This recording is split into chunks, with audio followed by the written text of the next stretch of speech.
UEFA Çempionlar Liqasının liqa mərhələsinin 5-ci turunda İtaliyada baş tutacaq Napoli-Qarabağ maçına hakim təyinatları açıqlanıb.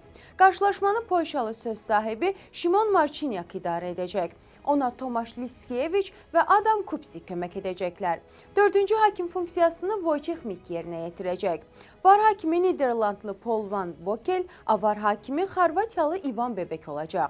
Polşalı hakim daha əvvəl qitənin bir nömrəli klub turnirində 58 maç idarə edib. FIFA referisi indiyədək Azərbaycan millisinin və köhlənatların Avrokubok qarşılaşmalarında da iş başında olub. 44 yaşlı ədalət təmsilçisi 2012-ci ildə Dünya Çempionatının Avropa zonası üzrə seçmə mərhələsinin Portuqaliya-Azərbaycan görüşünə təyinat alıb. O, 2013-cü ildə isə Qarabağın UEFA Avropa Liqasının play-off mərhələsindəki məğlubiyyətinə şahidlik edib. Marciniak hazırki ölkə çempionunun həmin vaxt Almaniyanın Eintracht kollektivinə uduzduğu oyunu idarə edib.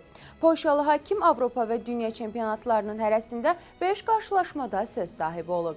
Təcrübəli hakim bir dəfə UEFA Super Kuboku, 5 dəfə klublar arası Dünya çempionatının oyunlarına təyinat alıb. Qeyd edək ki, Napoli-Qarabağ maçı noyabrın 25-də Stadio Diego Armando Maradona stadionunda saat 00-da start götürəcək.